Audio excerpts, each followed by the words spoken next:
তো আজকে আমরা হলো এই ষষ্ঠ অধ্যায় ফিজিক্স বইয়ের 6 নম্বর চ্যাপ্টারের চুম্বক নিয়ে যে চ্যাপ্টারটা আছে এই চ্যাপ্টারের পুরা যেই কনসেপ্টগুলো মানে এতদিন যাবৎ বোর্ডে আসছে সেই কয়টা প্রশ্ন নিয়ে আলোচনা করব। একবারে একটা ভিডিওতেই আমরা খুবই অল্প সময়ের মধ্যে চ্যাপ্টারটা শিখে ফেলবো।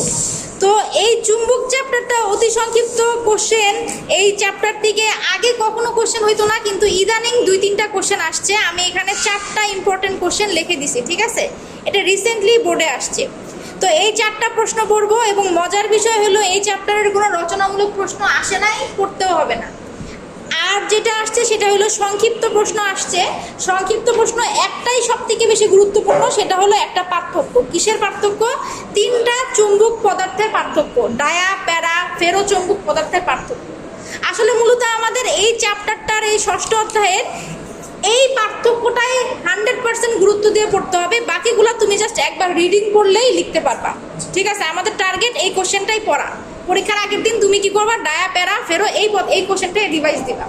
তো আমি এটা শুরু করব। এছাড়া বাকি এটা তো হাজারবার বোর্ডে আসছে, কিন্তু বাকি যে 3টা কোশ্চেন এখানে লেখা আছে যে চুম্বক ক্ষেত্র কি, চুম্বক কি, চুম্বক পদার্থ কি, অচুম্বক পদার্থ কি, আর চুম্বক ডোমেন ব্যাখ্যা করো, এটা প্রত্যেকটা একবার করে আসছে। অর্থাৎ এদের চান্স খুবই কম, কিন্তু যেটা বোর্ডে অনেকবার আসছে সেটা আসার চান্স কি বেশি। তো আমরা মোটামুটি সবই আলোচনা করব। তো আমি একবার অতি সংক্ষিপ্ত থেকে শুরু করি। অতি সংক্ষিপ্ততে একটা আছে চুম্বক প্রাবল্যর একক কি। চুম্বক প্রাবল্য আমরা জানি যে প্রাবল্যটা মানে কি, কার কতটা বেশি তীব্রতা থাকে সেটাই না। যেমন তড়িৎ তীব্রতা, তড়িৎ প্রাবল্য কি, তড়িৎ ক্ষেত্রের কতটা শক্তি সেটাই তো প্রাবল্য। তো চুম্বক ক্ষেত্রের কতটা শক্তি সেটার একক জানতে চাইছে। এটার একক তোমরা ডিরেক্ট, যেহেতু আমাদের এটা বেশি একটা মানে একবারই আসছে, আমরা এটা এত ডিটেলসে না যেয়ে আমরা চুম্বক প্রাবল্যের একক আমরা ডিরেক্ট মুখস্থ রাখবো কি, অ্যাম্পিয়ার পার মিটার। এটারে এমনিও লিখতে পারো কিংবা A/M এভাবেও লিখতে পারো। অর্থাৎ এটার মানেটা কি, এর নিচে আসলে এম, অ্যাম্পিয়ার পার মিটার। এটা হলো অ্যাম্পিয়ার আর নিচেরটা কি, মিটার, অ্যাম্পিয়ার পার মিটার। এটা আসলে এখন কেউ যদি বলো যে প্রাবল্য, এই প্রাবল্যটা আসলে কোথা থেকে আসছে, তাহলে এটার ব্যাখ্যা আছে। প্রাবল্যের একটা সুন্দর একটা সমীকরণ আছে, H=N/I/L। এন হলো চুম্বকটা কি হয়, কুণ্ডুলি পাকানো থাকে না? তো এখানে কতগুলা পাক সংখ্যা আছে সেটা হলো এন। চুম্বকের দৈর্ঘ্য কতখানি, এটা হলো এল। আর আই কি, আই হলো তড়িৎ। তো আই তড়িৎ হওয়ার কারণে কি হয়েছে, তড়িতের একক কি, অ্যাম্পিয়ার। পাকের তো আর কোনো একক নাই, 2টা পাক 3টা পাক, এটা পাকের তো আর একক নাই, কিন্তু দৈর্ঘ্যের একক আছে মিটার। এই যে তড়িতের একক অ্যাম্পিয়ার আর দৈর্ঘ্যের একক মিটার থেকে আমাদের প্রাবল্যের একক হয়ে গেছে অ্যাম্পিয়ার পার মিটার। তো আমাদের এইগুলা কিচ্ছু দরকার নাই, আমরা ডিরেক্ট করব চুম্বক প্রাবল্যের একক মুখস্থ মান অ্যাম্পিয়ার পার মিটার, শেষ। এরপরে চলে আসি তড়িৎ ক্ষেত্রের মতো চুম্বক ক্ষেত্রও আছে, যে একটা চুম্বক যেখানে রাখা হলো এর চারপাশে যেই অঞ্চলটাতে ওর এই চুম্বকত্বটা কাজ করে সেটাই ওর চুম্বক ক্ষেত্র। তো এই চুম্বক ক্ষেত্রের এককটা কি, এটাও আসছে বোর্ডে একবার। চুম্বক ক্ষেত্রের একক হচ্ছে টেসলা। খুব সুন্দর একটা নাম, টেসলা। এটাকে টি দ্বারা প্রকাশ করা হয়, এটাও তুমি মনে রাখবা, এটা নিয়ে বেশি মাথা ঘামানোর আমার দরকার নাই। এরপরে খুব সহজ একটা কোশ্চেন আসছিল আমাদের, পৃথিবীর চুম্বক পদার্থের নাম কি। আমাদের পৃথিবীটা একটা বিশাল একটা চুম্বক, পৃথিবী নিজে একটা চুম্বকের মতো কাজ করে। কারণ কি, পৃথিবীর ভিতরে চুম্বক পদার্থ আছে, বিশাল বিশাল চুম্বক পদার্থ, এবং সেটা হলো লোহা দিয়ে তৈরি। মেইনটা হলো লোহা, সাথে কিছু নিকেলও আছে। তাহলে পৃথিবীর চুম্বক পদার্থের নাম হলো লোহা এবং নিকেল। নিকেলকে Ni দিয়ে প্রকাশ করা হয়, আর লোহাকে ফেররাম বা Fe দ্বারা প্রকাশ করা হয়। তুমি বাংলাও লিখতে পারো, এটা যে ব্র্যাকেট একটা লেখা লাগবে এমন কোনো মানে নাই। বুঝা গেল, শেষ। এরপরে আসতে পারে ডায়া চুম্বক পদার্থ কি, প্যারা চুম্বক পদার্থ কি, ফেরো চুম্বক পদার্থ কি, এদের সংজ্ঞা, এটা আসতে পারে। তো এখানে আমি লিখে দিছি এদের পার্থক্যের প্রথম পয়েন্টটি ভালো মতো পড়ে নিব। তো আমি প্রথমেই বলছিলাম এই পার্থক্যটা বোর্ডে অনেকবার আসছে, এই পার্থক্য তো আমাদের পড়াই লাগবে। তো পার্থক্য যখন পড়বো তখন আমরা এদের যে প্রথম যে পয়েন্টটা আছে এই পয়েন্টটা কি করব, ভালো করে মুখস্থ করব। তাইলে এদের যদি কখনো এদের সংজ্ঞা চায় অতি সংক্ষিপ্ততে, তাহলে আমাদের এটা আমরা অ্যান্সার করতে পারবো। তো আমাদের এটা পড়লে এটা হয়ে যাবে। তাহলে আমরা এই ডায়া, প্যারা, ফেরো চুম্বক পদার্থের পার্থক্যটা আমরা ভালো করে যেহেতু পড়বো, এটা একটুখানি টাইম দিয়ে রেখে দিলাম। এরপরে আমাদের অতি সংক্ষিপ্ত এই 4টা নিয়ে আলোচনা মোটামুটি হয়ে গেল। লাস্টের এই 2, 3, 4 এগুলো আমরা খুবই ইজি টপিক, এগুলো আমরা একটুখানি আলোচনা করি। এখন কথা হলো, যেইবার 2, 3, 4 এগুলো আসছে, এগুলা বাচ্চারা এমনিতেই লিখতে পারছে, কারণ এগুলো খুবই বেসিক লেভেলের কোশ্চেন। একটা কোশ্চেন দেখি, চুম্বক ক্ষেত্র বলতে কি বোঝায়? চুম্বক ক্ষেত্র, চলে যাই আমি চুম্বক ক্ষেত্রে। এটা আমরা নিজেরাই একটু আগে বলতেছিলাম যে আসলে যদি একটা চুম্বক থাকে, এর আশেপাশে যে অঞ্চলটা জুড়ে ওর প্রভাবটা থাকে সেটা ওর ক্ষেত্র, চুম্বক ক্ষেত্র। এটাই এখানে বলা হয়েছে। দেখেন, কোনো চুম্বকের চারপাশে যে অঞ্চল বা ক্ষেত্র জুড়ে এর চুম্বক প্রভাবটা, আকর্ষণ বা বিকর্ষণ বল অনুভূত হয়, তাকে চুম্বক ক্ষেত্র বলে। সাধারণত চুম্বকের মেরু অঞ্চলে এই ক্ষেত্র সবচেয়ে শক্তিশালী। তাহলে দেখো, আমি একটু আগে এখানে অলরেডি একটা ছবি নিজে নিজে আঁকছিলাম আর এইভাবে গোল্লা দিছিলাম। আসলে ব্যাপারটা কি? ব্যাপারটা হলো, এটা যদি একটা চুম্বক হয় তাহলে এটা ওর একটা মেরু, এটা ওর একটা মেরু। এই মেরুর চারদিকের জায়গাটাতে বেশি ওর আকর্ষণ বিকর্ষণ বলটা কাজ করে। আর আকর্ষণ বল এখানে বেশি, এই জায়গায়ও বেশি। তাইলে কম কোথায়? এই মাঝখানের পয়েন্টটাতে সব থেকে কম ওর আকর্ষণ থাকে। ঠিক আছে, বোঝা গেছে? এটাই বলছে, সাধারণত চুম্বকের মেরু অঞ্চলে এই ক্ষেত্রটা সব থেকে বেশি শক্তিশালী এবং কেন্দ্রে সব থেকে দুর্বল হয়ে থাকে। বুঝা গেল? আচ্ছা, চুম্বক ক্ষেত্রের এককটা লিখে দিতে পারো, যেহেতু এই কোশ্চেনটা আসলে সংক্ষিপ্ততে আসছে, শুধু সংজ্ঞাটা লিখলে কেমন দেখা যায়। এখানে এই কথাটা বলবা যে মেরু অঞ্চলে বেশি থাকে, ভিতরে কম থাকে।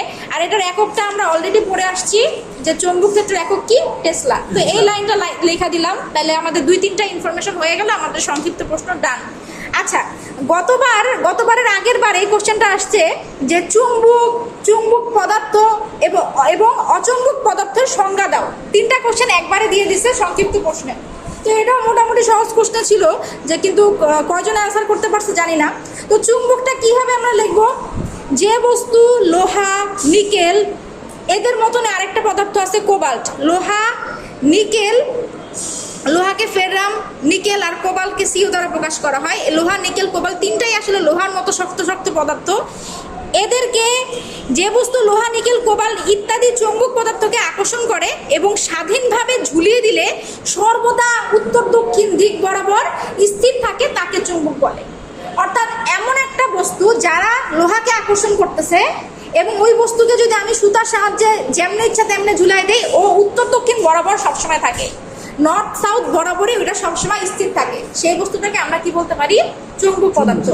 তাহলে চুম্বক পদার্থের একটা ধর্ম কি বুঝলাম? লোহাকে আকর্ষণ করে। তুমি যদি নিকেল কোবাল্ট ভুললা যাও, আমার নিকেল আর কোবাল্ট কি কি কি সব আমি জীবনে শুনে নাই, এগুলো আমি জানি না, বাদ দাও। তুমি ডিরেক্টলি বলো যে বস্তু লোহার মতো বিভিন্ন চুম্বক পদার্থকে আকর্ষণ করে এবং এদেরকে যদি আমি ঝুলাইয়া দেই তাহলে অলওয়েজ কি করে? তাহলে আমরা কি বুঝলাম? এখানে যদি আমাদের এই পয়েন্টগুলো মনে না থাকে, আমরা শুধু লোহা দিয়েই বলবো যে বস্তু লোহার মতো অন্যান্য চুম্বক পদার্থকে আকর্ষণ করে এবং আমি যদি এটা স্বাধীনভাবে ঝুলাইয়া দেই তাহলে এটা সর্বদা উত্তর এবং দক্ষিণ দিকে থাকবে, এটাই হলো চুম্বক। ঠিক আছে, শেষ। এরপরে চলে আসি চুম্বক পদার্থ আবার কি? চুম্বক জিজ্ঞাসা করছে, আবার জিজ্ঞাসা করছে চুম্বক পদার্থ কি? এটা কি? যেসব পদার্থ যেসব পদার্থ চুম্বক দ্বারা প্রবলভাবে আকৃষ্ট হয়। অর্থাৎ এই যে একটু আগে লোহা, নিকেল, কোবাল্ট এগুলো আকর্ষণ করতেছিল না, চুম্বকটা আনতে পারতেছিল। অর্থাৎ যে সকল পদার্থ চুম্বক দ্বারা আকৃষ্ট হওয়ার ক্ষমতা আছে, চুম্বকের পাশে পাইলে কি হয়? টান দিয়া চলে যায় চুম্বকের কাছে, এবং যাদেরকে আমরা সহজেই চুম্বকেও পরিণত করতে পারি, ওর আকর্ষণ ক্ষমতাও আছে, আবার ও নিজেও চুম্বকের প্রবণতাও দেখায়। মানে তুমি একটা লোহাকে অনেকক্ষণ চুম্বকের কাছাকাছি রাখলে ওই লোহাটাও কি হয়? চুম্বক টাইপের হয়ে যায়। তো এই ও হলো আকৃষ্ট হয়, প্লাস তাদেরকে সহজে চুম্বকে পরিণত করা যায়, তাদেরকে আমরা চুম্বক পদার্থ বলি। কারা এরা হলো সেই লোহা, নিকেল এবং কোবাল্ট। ঠিক আছে, এই কোবাল্ট শেষ।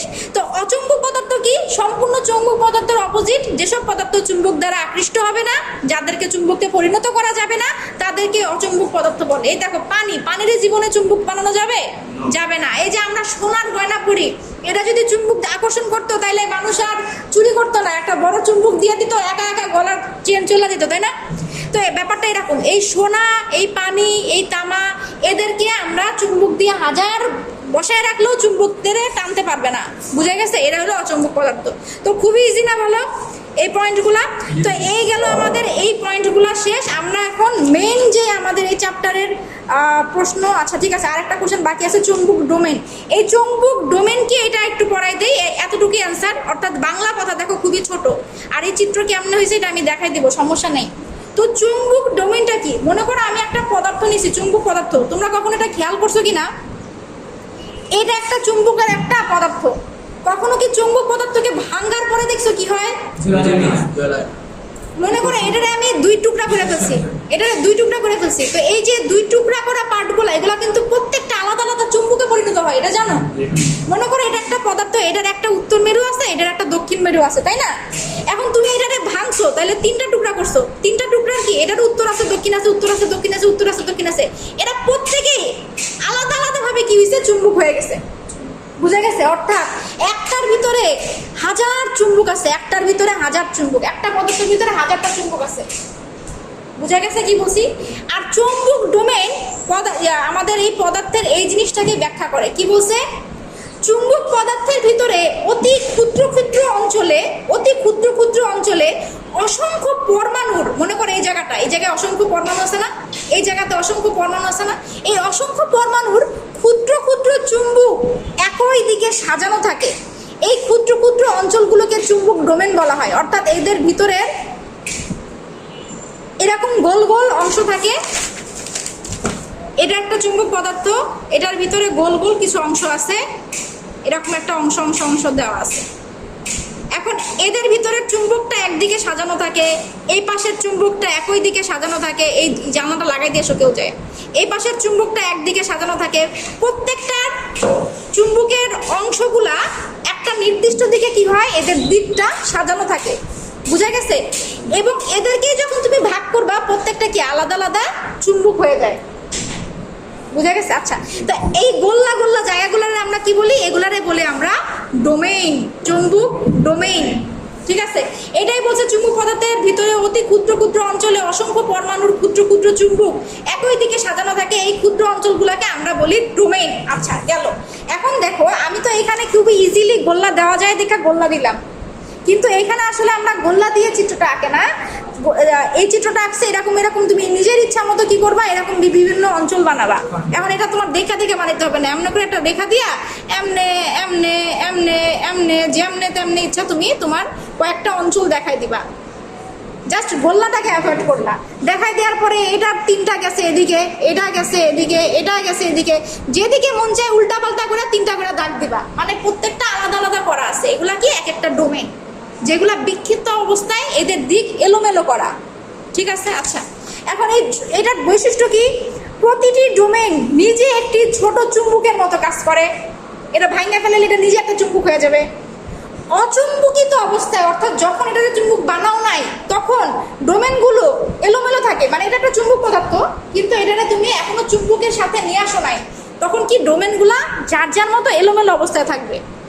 তাই এখানে কোনো চুম্বকত্ব থাকে না।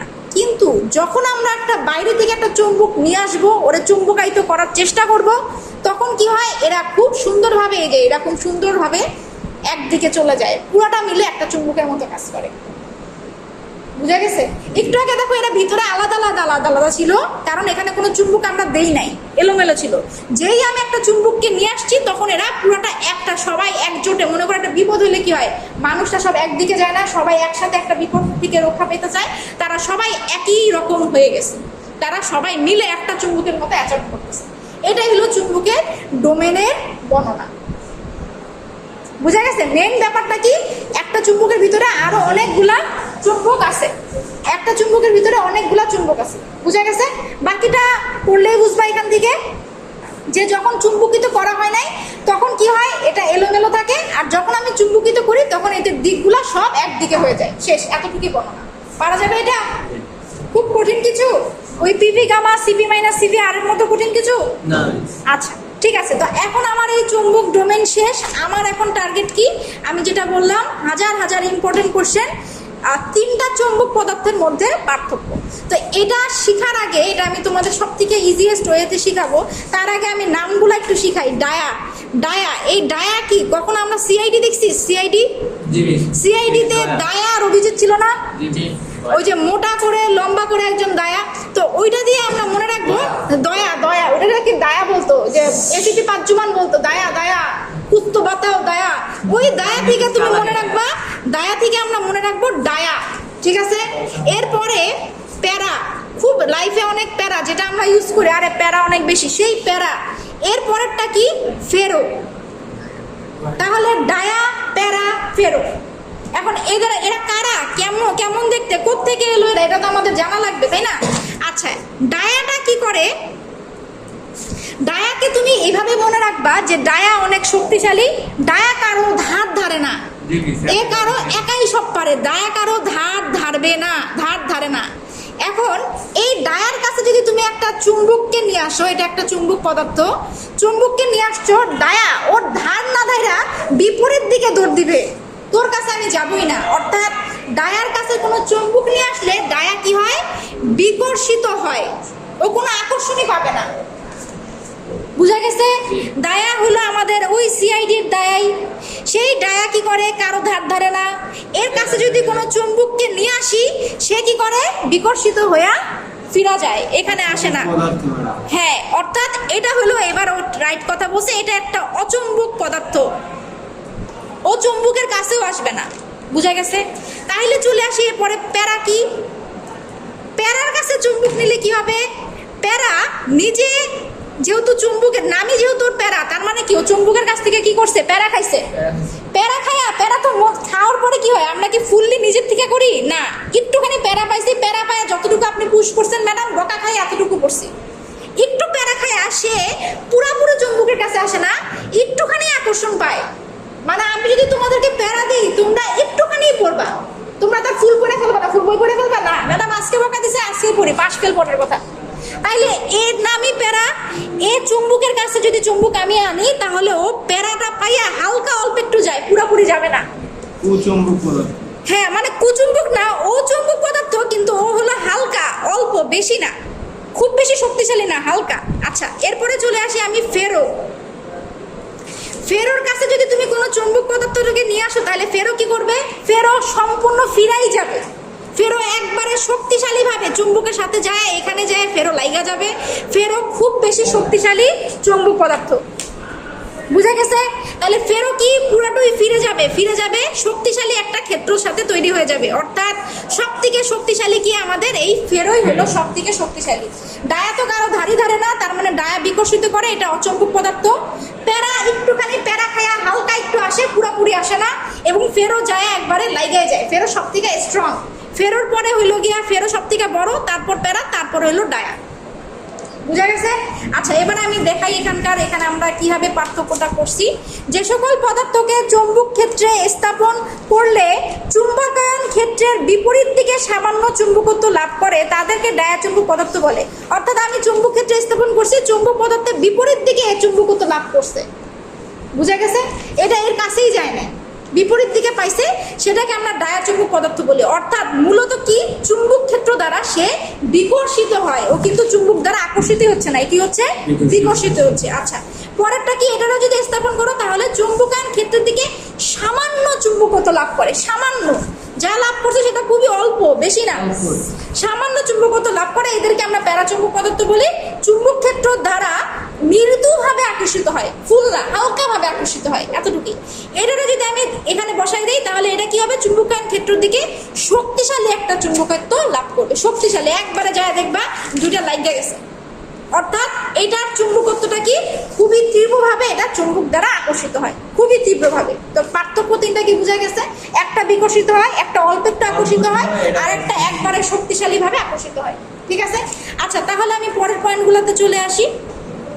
এটার উদাহরণ কি? ফেরোর উদাহরণ তো আমরা একটু আগেই দেখে আসছি, লোহা, নিকেল, কোবাল্ট এগুলা। আর যেটা অচম্বক পদার্থ কিংবা ডায়া, তারা হলো তামা, সোনা, পানি, এই যে তিনটা পারো দিবা। প্যারাটা একটু আলাদাভাবে মনে রাখবা, অ্যালুমিনিয়াম, অক্সিজেন, প্লাটিনাম, এই তিনটা বা দুইটা মনে থাকলে দুইটাই দিও, অ্যালুমিনিয়াম আর অক্সিজেন দুইটাই দিয়ে মনে রাখবা। অ্যালুমিনিয়াম আর অক্সিজেন এই দুটা ইজি, এই দুটা মনে রাখবা, শেষ। তারপরে কি? তাপমাত্রার পরিবর্তনে এই ডায়ার কোনো পরিবর্তন হয় না, কারণ এটা তো আসলে চুম্বকের কাছেই আসে না, তো পরিবর্তনও হয় না। প্যারাচুম্বকের তাপমাত্রা বৃদ্ধির সাথে সাথে এদের চুম্বকত্ব হারাইতে থাকে। যত তাপমাত্রা বাড়াবা ওর যতটুকু ধর্ম আছে সেটাও হারাইতে থাকে।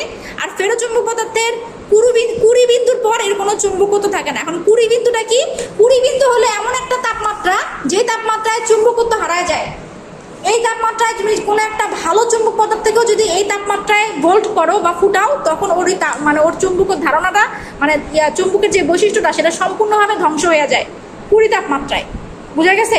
তো এই 20 বিন্দুতে যায় এই ফেরো চুম্বক পদার্থের কোনো প্রকারের চুম্বকত্ব থাকে না। না না সেই কুড়ি না, কুড়ি একটা বিজ্ঞানী কুড়ি, এই কুড়ি তাপমাত্রা দিছিল, এটা একটা টেম্পারেচার। প্রত্যেক চুম্বকের ক্ষেত্রে একটা কুড়ি তাপমাত্রা বা কুড়ি টেম্পারেচার আছে। এটা কুড়ি সেই কুড়ি না, 20 না, কুড়ি হলো একটা বিজ্ঞানী যে এই টেম্পারেচারটা আবিষ্কার করছিল। মনে করো একটা চুম্বক পদার্থ, এটা এই চুম্বক পদার্থ নির্দিষ্ট একটা টেম্পারেচার আছে, মনে করো 373 ডিগ্রি বা 370 ডিগ্রি, একটা নির্দিষ্ট একটা টেম্পারেচার আছে। যে টেম্পারেচার ওরা তুমি যদি আগুনে গরম করো তাহলে ওর আর সেই চুম্বক ক্ষমতাটা থাকবে না। হ্যাঁ ওই যে কুড়ি কুড়ি সেই কুড়ি, ঠিক আছে। যাই হোক, তো এখানে এই কুড়ি বিন্দুর পরে এটার কোনো চুম্বকত্ব থাকে না, এটা একটা পার্থক্য। তো 5 নাম্বার পার্থক্যটা আরেকটা পার্থক্য, যেহেতু আমাদের এই কোশ্চেনটা খুবই ইম্পর্টেন্ট, অনেকে আমরা দুই একটা ভুলে যেতে পারি। এই যে অক্সিজেন মিশ্রিত যে প্যারা এতে সংযোগ করে, অক্সিজেন যে হালকা ভাবে করে, খুব বেশি ভাবে করে না। ওর কিন্তু অক্সিজেনের কিন্তু চুম্বকত্ব আছে, কিন্তু কি অল্প আছে। একবারে যেটা খুব বেশি যে চুম্বকত্ব আছে তা না, অল্প আছে। আচ্ছা আমরা 5 নাম্বার পয়েন্টটা শেষ করি। এখানে দেখো কি বলছে, চুম্বক প্রবণতা এটা ঋণাত্মক, অর্থাৎ এটা তো আমরা বুঝতেই পারলাম যে এটার যে চুম্বক প্রবণতা এটা বিপরীত দিকে, অর্থাৎ এর প্রবণতা ঋণাত্মক, মাইনাস, এবং এটা খুবই ক্ষুদ্র। আর এটার প্রবণতাটা যেহেতু এদিকেই, তাহলে এটা ধনাত্মক। এটারটা হলো এইদিকে, যে ডায়ারটা এইদিকে হওয়ার কারণে এটা ঋণাত্মক, এটাও খুবই কম। আর এটারটা যেহেতু এইদিকে, তাহলে এটা ধনাত্মক, কিন্তু এটাও ক্ষুদ্র। বড় কোনটা? এটা ধনাত্মক প্লাস এটা খুবই বড়। এই যে চৌম্বক প্রবণতা ধনাত্মক এবং খুব বেশি উচ্চ, ঠিক আছে, ফেরারটাই মেন। তো আসলে আরেকটা ব্যাপার কি, কখনো যদি এই কোশ্চেনটা তোমাদের বড় কোশ্চেনও আইসা পড়ে, তাহলে অবাক হওয়ার কোনো কিছু নাই। এটা একটা বড় কোশ্চেনে আসার মতো পার্থক্য। এখানে বুঝার অনেক বিষয় আছে। ডায়া প্যারা, মানুষ ডায়া পরীক্ষা হলে ডায়া কোনটা প্যারা কোনটা ফেরা কোনটা এটাই ভুলা যায়। তোমার সবই মনে থাকবে, কিন্তু তুমি এটাই ফাইন্ড আউট করতে পারবা না ডায়া কোনটা প্যারা কোনটা আর ফেরো কোনটা। সবসময় যেটা আমি বললাম কাহিনীর মতো, যে ডায়া হলো গিয়া কারো ধার ধারে না, এটা ওর কাছে যাবে না। প্যারা হলো প্যারা খায়া হালকা একটু আগাইছে, আর ফেরো হলো সম্পূর্ণভাবে আকর্ষণ করে কাছে চলে গেছে। বুঝা গেছে? এই থিওরি দিয়ে আমরা মোটামুটি এই কোশ্চেনটা ভালোভাবে গুরুত্ব দিয়ে পড়বো। যদি এটা সংক্ষিপ্ততে আসে, তুমি চাইলে 3টা কিংবা 4টাও দিতে পারো সংক্ষিপ্ততে, কারণ এটা যখন তুমি এইটা লিখবা তখনই তো তোমার এক পেজের অর্ধেক পড়ে যাবে। তুমি 3টাও দিতে পারো যদি এটা সংক্ষিপ্ততেই দেয়, কিন্তু কখনো যদি এটা বড় প্রশ্ন আইসা পড়ে তখন দয়া করে 5টাই দিতে হবে, কারণ 8 নাম্বারের জন্য আসলে। আর 8 না আসলে তুমি এই যে এই পর্যন্ত দিলে আমার মনে হয় হয়ে যাবে। 3 মার্ক থাকে তো 3 মার্ক পাওয়া যাবে, সমস্যা নেই। এই দুটো স্কিপও করতে পারো, যদি রিভাইজ দেওয়ার না টাইম থাকে তাহলে এই পর্যন্তই পড়তে পারো, সমস্যা নেই। তো এইভাবে আমাদের 6 নাম্বার চ্যাপ্টার শেষ। এই 6 পর্যন্তই আমাদের মিড টার্মের সিলেবাস। এরপরে আর আমাদের নতুন চ্যাপ্টার মিড টার্মের আগে হবে না।